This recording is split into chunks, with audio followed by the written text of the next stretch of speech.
Hi, good morning, everybody.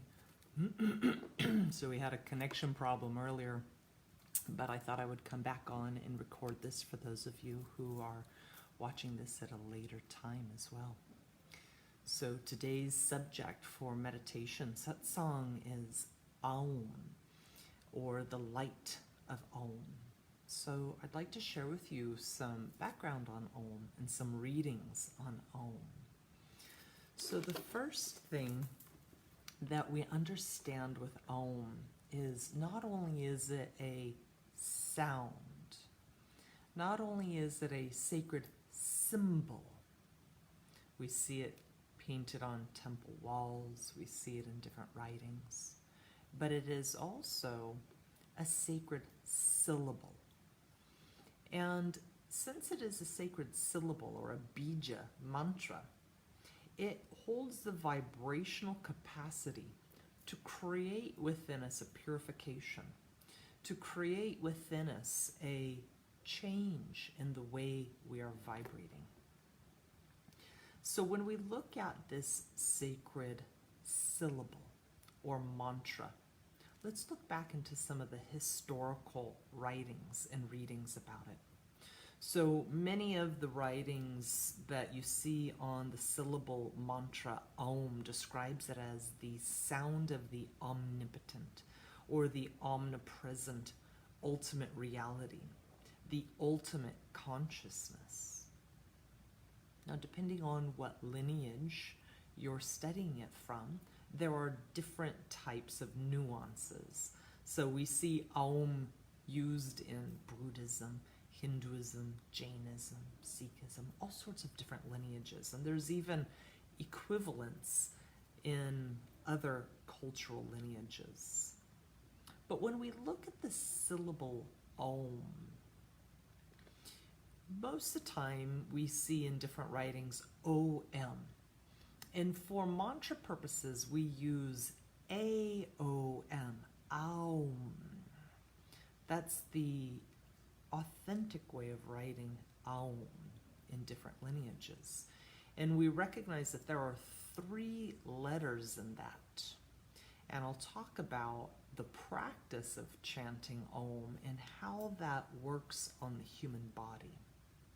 So when we look at each of the different letters, A, U, and M, we want to try to focus an equal length of time on each syllable within that one syllable, if that makes sense. So we want a length of time that's equal on the A, the U, and the M. Now, when you look at the way it is written in Sanskrit, the M has a dot, and we call that an anusvara. So when we're doing the pronunciation of the M, it's not m with just the lips. We use the tongue and we float it to the roof of the mouth so that it makes a nasally vibration. So it's a So I'll talk about that when we get closer to the practice portion. And by the way, this will be a little bit shorter of a practice. It takes less time to get through the Aums. So let's take a look at some of the different references to Aum and what this means to us. So my teacher, Adishakti Maa, in the Petals of Wisdom, Yoga for Successful Life, she describes Aum in this way. Aum will shelter you like an umbrella. If you chant the sacred syllable Aum, your mind naturally returns to a peaceful state of stillness, which eventually becomes emptiness. The light of the soul shines within everyone, and the divine light pulls that light to itself. If you can discover that pure illumination and power within yourself, then the purpose of your life has been fulfilled. Now in the Mandukya Upanishad, they describe Aum and they talk about how it represents the supreme reality in 4 states of consciousness. The The first state of consciousness is that awareness that we have that's focused on our external world, external senses. Everything's aimed outward. The second state of consciousness is the dream state, where everything is aimed inward. But that's where we also come in contact with impressions, deeds, desires, and those are often enacted. In the third state, we see deep sleep that is free of desires, centered at the heart, centered in bliss. In the fourth state, after we move there, we receive superconsciousness, focused neither inward nor outward, beyond our senses and beyond our intellect. This is where the Lord of infinite peace and love is realized. And this is the supreme goal of life. And Aum leads us to the heart, light center of our soul. Now, in a different Upanishad, the Chandogya Upanishad, these are very old writings. Chapter 1 is described as the Word. Let us meditate on Aum, the imperishable, the beginning of prayer. For as the earth comes from the waters, plants come from earth, and humans from plants. So human is speech, and speech is Aum. All of speech, the essence of the Rig Veda. But Sama is the essence of Rig. And of Sama, the essence is Aum. This is the essence of essences, the highest, the eighth rung, venerated above all that human beings hold holy. Aum is the self of all.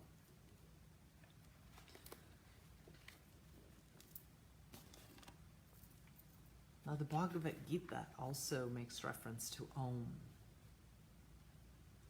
And in this translation, it says, "Of this world I am the father, mother, forefather, preserver. I am he who sanctifies. I am the object of all knowledge. I am the cosmic Aum."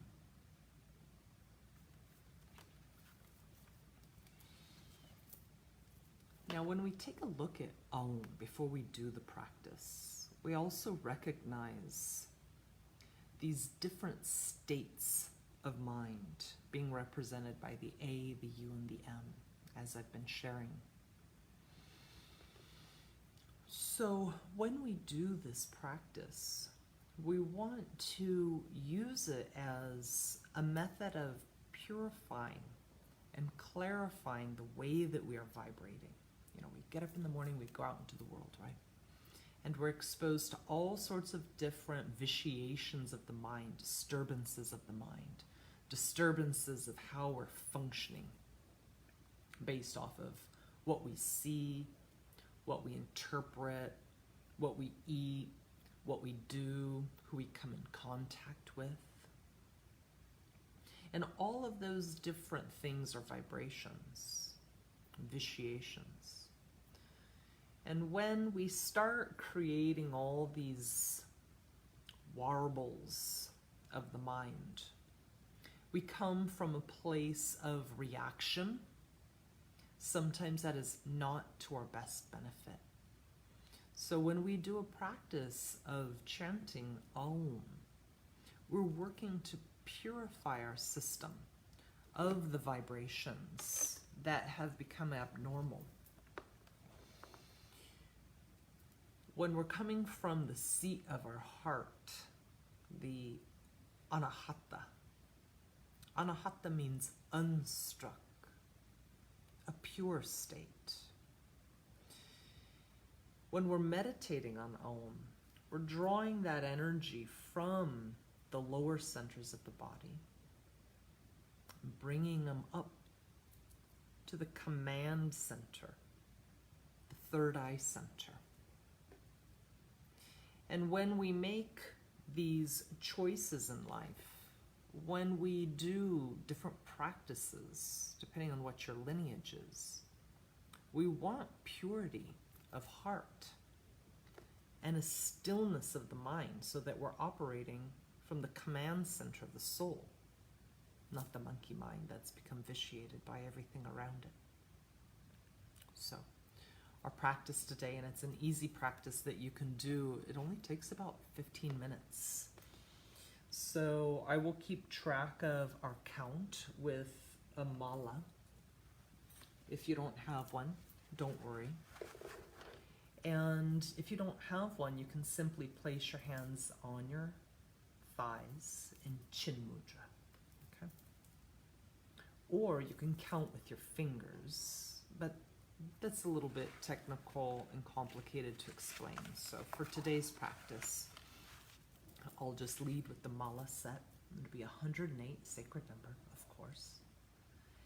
And when we do the Aum, not only is it a sacred symbol, a sacred syllable, a sacred sound, a sacred mantra, a vibration, a purification, it's also a pranayama practice as well as a meditation practice.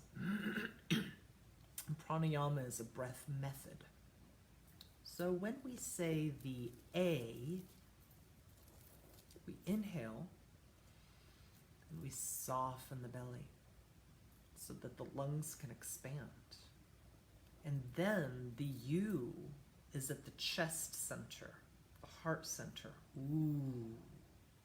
We start to feel the lungs emptying. And then when we get to the we're up within the cranium. So a couple different things. When we practice basic abdominal breathing, we understand that when we inhale, we soften the belly so that the lungs can expand. And on the exhale, we gently contract or press the belly muscles towards the spine and up so that we can facilitate the diaphragm to empty out the lungs. It makes your exhale longer. So you can try that methodology. If it becomes uncomfortable, just don't worry about it, okay? So remember, we want to try to put equal emphasis on the A, the U, and the M. And on the M, we want to feel the vibrations in the cranium. And we want to make sure, don't stress too much about it, that we're not just saying Aum, but that the tongue is floating up to the back of the soft palate, giving a quality of a nasal sound, rather than just And just as we say in yoga poses, asam stiram sukham, asam, asanam, poses, stiram, steady, sukham, asanam, stiram, sukham. We want to hold poses that are steady, but sukha, enjoyable. Because if you're not enjoying the practice, it's kind of dry. So we want to find the deliciousness in each Aum. So on the exhale, as you begin your A, think of it like rather than Om, you know? Don't want to be so stiff about it. So think of the exhale like that delicious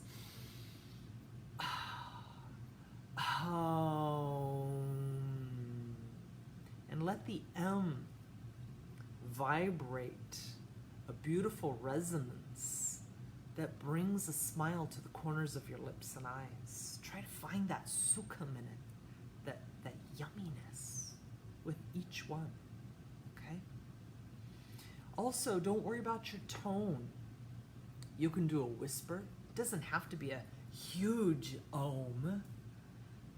And find your own pitch that you like. Maybe your own kind of comes from Om. Maybe it's more of a Find your own. And remember, also go at your own pace. So I'll lead it, but find your own rhythm, your own pace, your own breath comfort. And let's jump in and enjoy 108 delicious, stiram, sukham, purifying Oms. Visualize that Om as the sacred light that is moving not only to you, but through you, from you, and all around you. Okay? Let's really enjoy it. Let's go ahead and start. Start us off with just a small prayer to bring in that light even more. So begin by just softening your body. Find a nice upright position that feels good. Stiram sukham. Be comfy. Nice and tall, but not stiff. Let all your limbs be soft, not stiff. Let your chest and your belly be soft, not stiff. Let your breath flow softly, not rigidly and controlled or manipulated.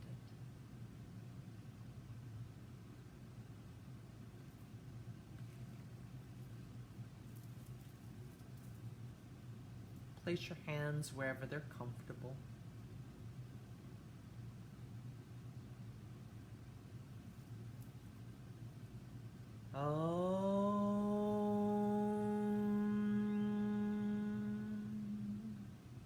Bhurbhuva suvaha tatsaviturvaranyam bhargo devasya dhimahi dhiyo yona prachodayat.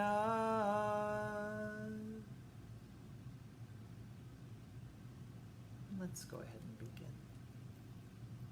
Inhale, soften your belly, and find your own rhythm, your own pitch, your own sound. Bathe in that purification of light, that umbrella of light.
rub your hands together. Place them over your eyes.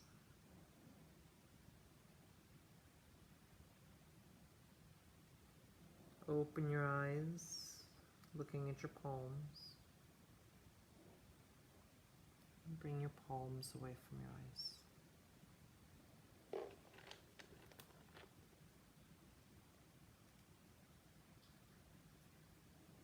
This is a place where we could just begin the meditation practice. But today I just wanted to share with you the practice of Om, the light of Om, the cleansing practice of Om, the sacred syllable that creates a purification of our system so that we're operating out of an unstruck system. The heart in Sanskrit, the anahata, means unstruck. Unstruck by what? Unstruck by the gobbledygook of life. To be able to still the vrittis, the disturbances, and come into that centeredness at the ajna, the command center, where we're operating out of the wisdom of the soul rather than the gobbly-gopped monkey mind.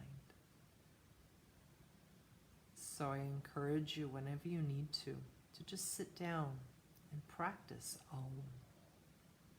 Whatever volume you want, whatever pitch you want, whatever speed you want. You could do 108 and then sink into a true silent meditation. You could just do 5 before you make a choice of words. You can do it loudly, you can do it whispered. You could even do it silent. But when we say it out loud, with joy, with deliciousness, stiram sukham, we get the vibrational sound. It's that vibrational sound that brings that umbrella of the light of yoga and Om to purify us, to stabilize us. So when we say it's silent, it's a good reminder, but it doesn't pack as much of a punch. So I hope you all have a wonderful, inspiring day. Thank you for joining me for this short meditation, and I will see you all next Wednesday. I'll also post this on the YouTube station for Christy Smurl, Healthier Vibrations. And I'll put it in the blog on Healthier Vibrations and include a link to the Om mantra that I recorded on the Kali Samadhi CD, in case you need something to Om along with, without the commentary portion of this video.